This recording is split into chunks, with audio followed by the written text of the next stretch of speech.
¡Atención México!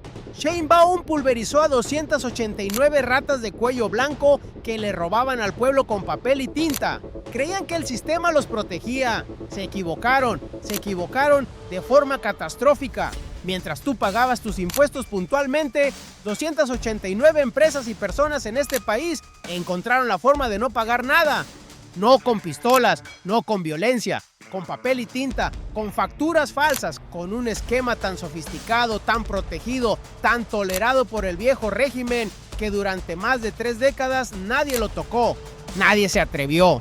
Pero Claudia Sheinbaum diseñó el cerco, lo activó en silencio y en 2026 ese cerco se cerró. Lo que el SAT acaba de revelar no es un dato burocrático de recaudación, es el primer capítulo del fin de la impunidad corporativa en México. Pero hay algo que los noticieros no te van a decir. Lo que cambió no es la lista, lo que cambió es que ya no pueden esconderse. El cerco se cierra en 24 días, no en 14 meses, en 24 días. Y esa diferencia aparentemente técnica, aparentemente menor, es la que tiene en pánico a la élite financiera que durante 30 años robó al fisco con total impunidad. ¿Por qué ahora? ¿Por qué en 2026 y no antes? ¿Y qué significa para los millones de mexicanos que sí pagaron mientras otros simulaban? Esa pregunta ya tiene respuesta en el análisis de Sheinbaum y es la que los medios no quieren publicar. Quédate, porque lo que viene a continuación es lo que tiene en pánico a quienes creyeron que el manual viejo seguía funcionando. Pero hay algo que los noticieros no te van a decir. Para entender la magnitud de lo que acaba de ocurrir, hay que retroceder 30 años. 30 años de un sistema fiscal diseñado para los de arriba. Durante las décadas del PRI y del PAN, México construyó una arquitectura de recaudación que funcionaba perfectamente para el ciudadano de a pie. Si eras trabajador asalariado, el impuesto se descontaba directo de tu nómina. Sin opciones, sin negociación, sin margen. Pero si eras una empresa con el despacho correcto, con los contactos correctos, con acceso al esquema correcto, existía otra realidad. Esa realidad se llamaba facturación de operaciones simuladas. El mecanismo era brutalmente simple. Una empresa emite facturas por servicios que nunca se prestaron, por mercancías que nunca se entregaron, por contratos que nunca se ejecutaron. Otra empresa las compra para deducir gastos que nunca existieron. Resultado, menos impuestos, mucho menos. Y el fisco de todos, absorbía el golpe en silencio. Durante más de una década que lleva operando el listado del artículo 69B del Código Fiscal de la Federación, 11,771 empresas y personas físicas quedaron registradas definitivamente como operadores de este esquema. 11,771. No son pequeños infractores, son una industria paralela de corrupción corporativa.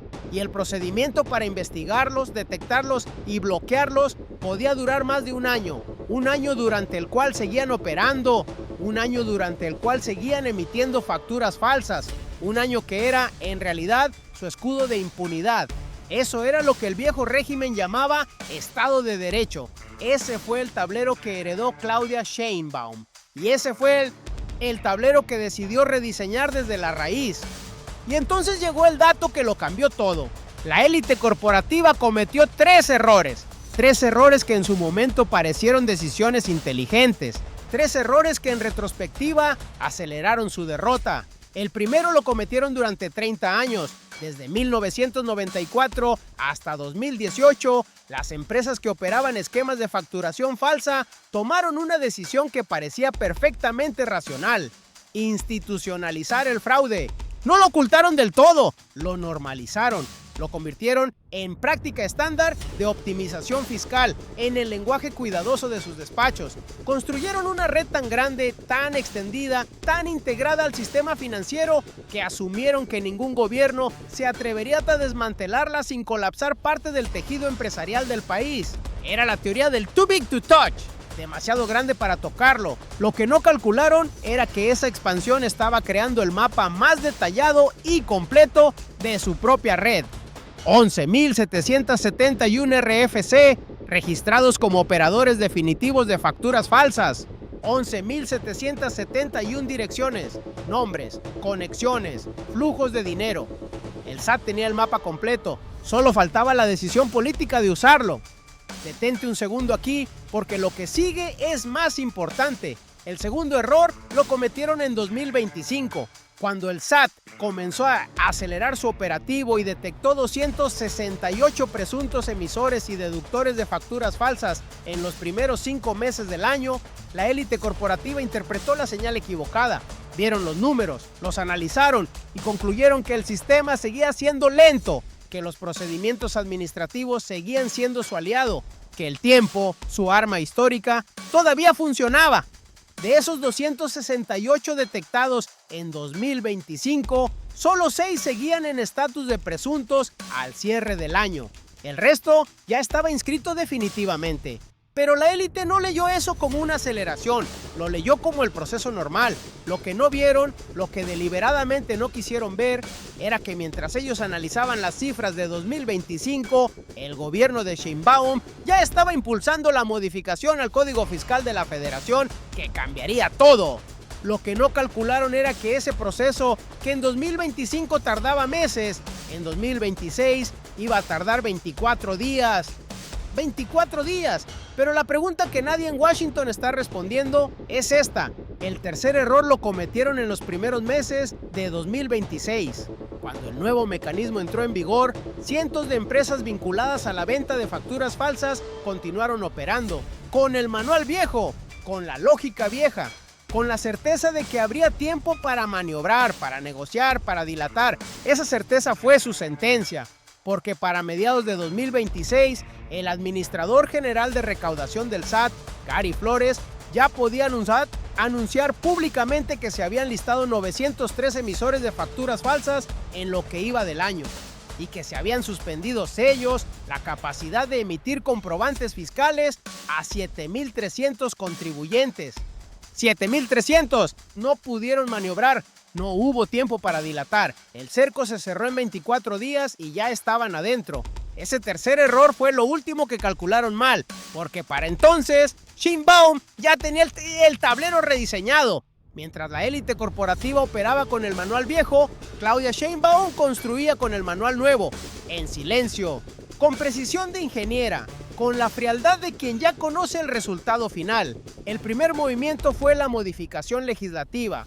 Las reformas al Código Fiscal de la Federación no llegaron de improviso, fueron el producto de un diagnóstico claro. El procedimiento del artículo 69B era la herramienta correcta, pero su duración, más de un año, era la grieta que el fraude corporativo explotaba sistemáticamente. La solución no era crear una nueva ley, era comprimir el tiempo, de más de 12 meses a 24 días para bloquear a quienes venden facturas falsas. Un cambio técnico, una transformación estratégica, y aquí es donde el tablero se complica para sus adversarios. El segundo movimiento fue el operativo de auditorías dirigidas. El SAT no salió a buscar al azar, construyó su operativo sobre 3 focos de vigilancia específicos. Contribuyentes con pérdidas fiscales recurrentes que no correspondían con su actividad real, ingresos no declarados que aparecían en cruces de información financiera y operaciones directas con empresas fantasma ya identificadas en el listado 69-B. No era una red de arrastre, era un bisturí. Cada contribuyente señalado era el resultado de un patrón documentado, de un cruce de información, de una cadena de evidencia construida antes de que el procedimiento comenzara. Cuando el nombre aparecía en la lista, el caso ya estaba armado. El tercer movimiento fue el más silencioso de todos. La Fiscalía General de la República ejecutó arrestos históricos por falsificación de facturas, con Jalisco señalado como punto rojo de operaciones simuladas. Eso cambió la naturaleza del mensaje. Ya no era solo un procedimiento administrativo, ya no era solo una lista, era una señal inequívoca de que el Estado mexicano había decidido tratar la evasión fiscal corporativa como lo que es, un crimen contra el pueblo de México. Quédate porque la última pieza lo cambia todo. Sheinbaum no improvisó, no reaccionó, diseñó. Mientras sus adversarios gritaban que no había crecimiento, que la economía necesitaba incentivos fiscales, que había que seducir al gran capital, ella ya tenía la respuesta lista. No más incentivos para quienes no pagan, más herramientas para cobrarles lo que le deben al pueblo. La meta era concreta, 498,000 millones de pesos adicionales de recaudación, sin crear un solo impuesto nuevo, sin tocarle un centavo al trabajador asalariado que ya pagaba puntualmente, solo cerrando las válvulas de escape que el viejo régimen dejó abiertas durante 3 décadas. Lo que encontraron después no estaba en ningún análisis previo. El cerco aterrizó con números que los medios corporativos enterraron en las páginas de economía. 169 empresas y 120 personas señaladas en lo que va de 2026. 289 contribuyentes incorporados al procedimiento del artículo 69B.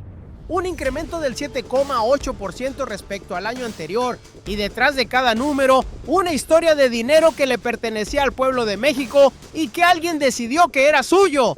Eso no es todo. Lo que viene a continuación sacudió cada cancillería del planeta. La reacción del viejo régimen fue predecible. Los voceros de la élite financiera salieron a hablar de inseguridad jurídica, de que el nuevo procedimiento de 24 días era demasiado rápido, de que las empresas necesitaban más tiempo para defenderse. Tiempo, siempre tiempo, porque el tiempo siempre fue su única arma, y ahora esa arma se rompió. Los medios corporativos, fieles a su manual, presentaron la noticia como un dato técnico fiscal, sin contexto, sin historia, sin la pregunta que importa. ¿A dónde iba ese dinero que no llegaba al fisco? No llegaba ya a los 23,000 centros de salud del IMSS Bienestar. No llegaba a las 11 millones de pensiones de adultos mayores. No llegaba a las escuelas, a los caminos, a los programas de agua potable en comunidades que llevan décadas esperando. Cada factura falsa era un hospital sin medicamento. Cada deducción simulada era una pensión que alguien no recibió. Y la meta de 498,000 millones de pesos adicionales que el SAT busca recaudar este año sin nuevos impuestos equivale al presupuesto completo de salud pública de México en un ejercicio fiscal. Todo ese dinero estaba ahí, escondido detrás de papel y tinta, y Sheinbaum fue por él. La soberanía de México no se negocia. Tampoco se negocia la soberanía fiscal del pueblo que construyó este país con su trabajo y con sus contribuciones. Lo que Sheinbaum construyó no fue un operativo, fue un mecanismo de relojería. 3 piezas, 3 movimientos, una sola dirección irreversible. La primera pieza era el tiempo. Durante 30 años, el tiempo fue el escudo de la élite corporativa. Más de 12 meses de procedimiento administrativo antes de que un evasor pudiera ser bloqueado definitivamente. 12 meses para contratar abogados, para mover recursos, para disolver empresas y abrir otras nuevas con nombres distintos pero con los mismos dueños. Sin esa primera pieza, el resto del plan no funciona. Por eso, la modificación al Código Fiscal de la Federación no fue un ajuste técnico menor, fue la demolición del escudo. 24 días. Ese número destruyó 3 décadas de impunidad calculada, y entonces llegó el dato que lo cambió todo. La segunda pieza era el mapa. 11,771 RFC registrados definitivamente como operadores de facturas falsas en más de una década del listado 69BE. Ese padrón no era solo un registro, era inteligencia fiscal acumulada. Era la radiografía completa de cómo opera la red, quién emite, quién compra, qué sectores concentran el esquema, qué regiones son los puntos rojos. Jalisco identificado como epicentro de operaciones simuladas. Despachos, estructuras corporativas, flujos de dinero documentados. Juntas, la primera y la segunda pieza crean algo que el esquema de las factureras nunca enfrentó: velocidad con precisión, no un operativo masivo que arrasa sin discriminar, un bisturí que ya sabe exactamente dónde cortar. La tercera pieza es la que nadie vio venir y es la que hace el movimiento completamente irreversible: la suspensión de sellos. Cuando el SAT suspende el sello digital de un contribuyente, ese contribuyente no puede emitir un solo comprobante fiscal válido, no puede facturar, no puede operar legalmente, no puede vender la ilusión de legalidad, que es exactamente el producto que las factureras comercializan. Para mediados de 2026, esa herramienta ya había caído sobre 7,300 contribuyentes. 7,300 negocios de papel y tinta que de un día para otro descubrieron que su producto ya no existía. Detente un segundo aquí, porque lo que sigue es más importante. Y aquí es donde el Loop 2 abre una dimensión que ningún noticiero convencional va a analizar. ¿De dónde venía el dinero? El dinero que estas empresas ahorran al no pagar impuestos. ¿Y a dónde iba parte de ese dinero? La respuesta incómoda, una fracción significativa del financiamiento del viejo régimen político, del aparato del PRI y del PAN, que durante décadas controló México, fluyó a través de estructuras corporativas que encontraron en la evasión fiscal una fuente de recursos paralela. Combatir las factureras no es solo recaudación, es también secar una de las fuentes de financiamiento del México que ya no quiere regresar. Eso explica la resistencia, eso explica el silencio cómplice de ciertos medios, eso explica por qué nadie lo tocó durante 30 años. Y aquí es donde la jugada se vuelve imparable. Detente un segundo y procesa lo que eso significa, porque esto no es una noticia fiscal, es un punto de inflexión histórica y tiene 3 dimensiones que hay que entender por separado. Primera dimensión, el ciudadano mexicano. La meta de recaudación adicional que el SAT persigue en 2026 es de 498 mil millones de pesos, sin un solo impuesto nuevo, sin tocarle un peso al trabajador que ya descuenta puntualmente en su nómina, solo cerrando las válvulas de escape que el viejo régimen dejó abiertas. Esos 498 mil millones equivalen a lo que México invierte en salud pública en un año fiscal completo. Son millones de consultas médicas, son decenas de miles de cirugías, son las medicinas que durante años faltaron en los hospitales del IMSS y que la 4 te prometió recuperar.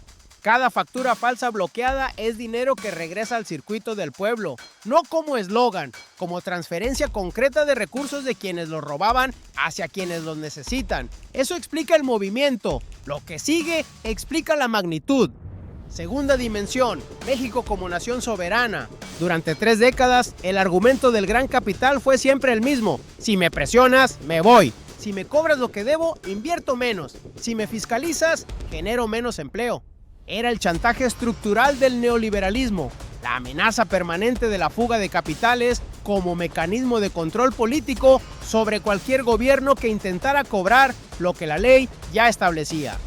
Sheinbaum rompió ese chantaje, no con retórica, con un procedimiento de 24 días y 7,300 sellos suspendidos.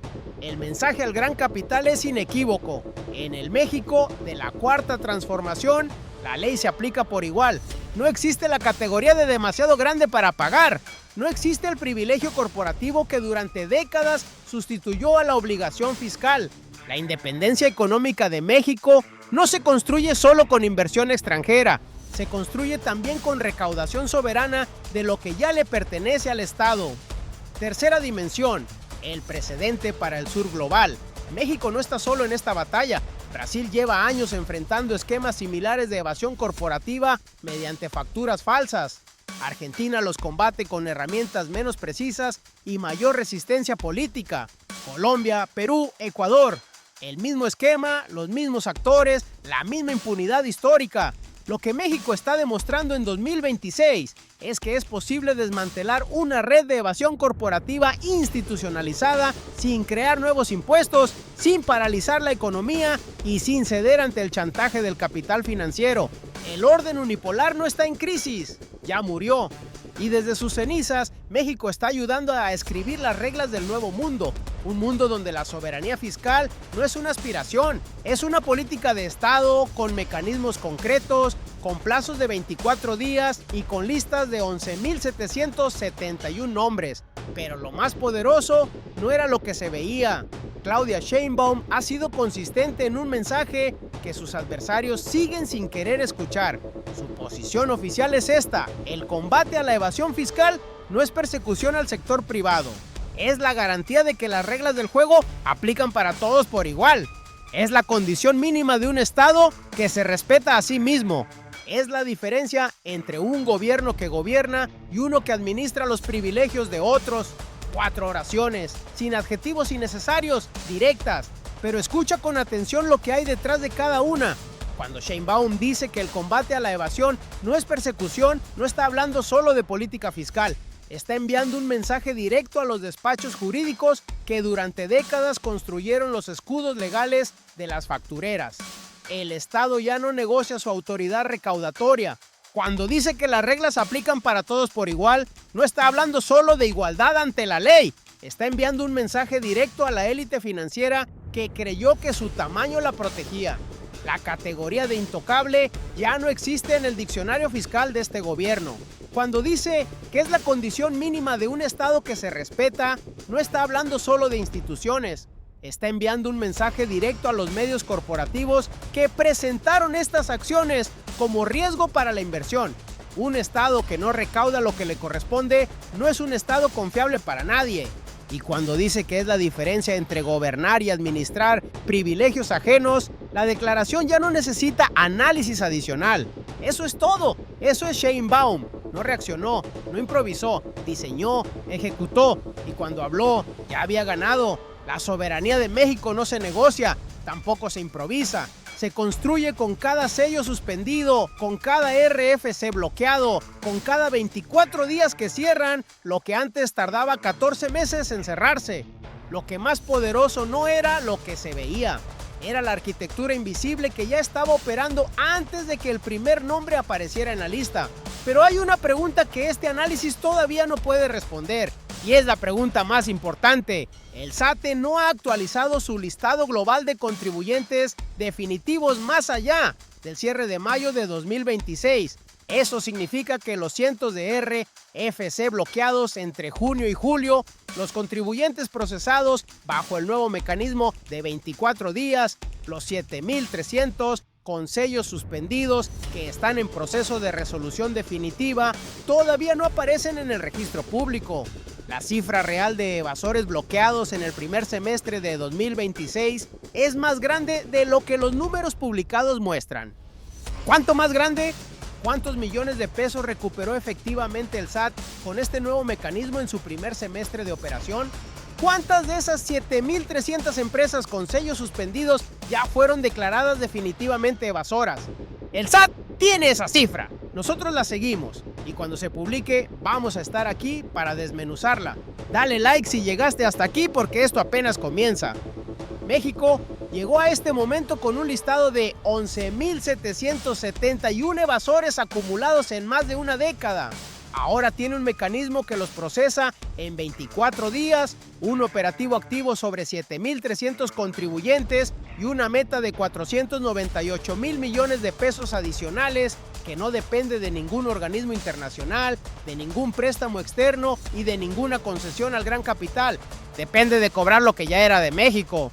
Y lo que se viene en el segundo semestre de 2026 va a exigir ese análisis con la misma profundidad, porque el listado definitivo que el SAT publicará antes del cierre de año va a revelar cuántas de las 903 empresas listadas como emisoras de facturas falsas en lo que va de 2026 quedaron inscritas permanentemente. Va a mostrar el mapa completo de los sectores y regiones donde el esquema estaba más arraigado.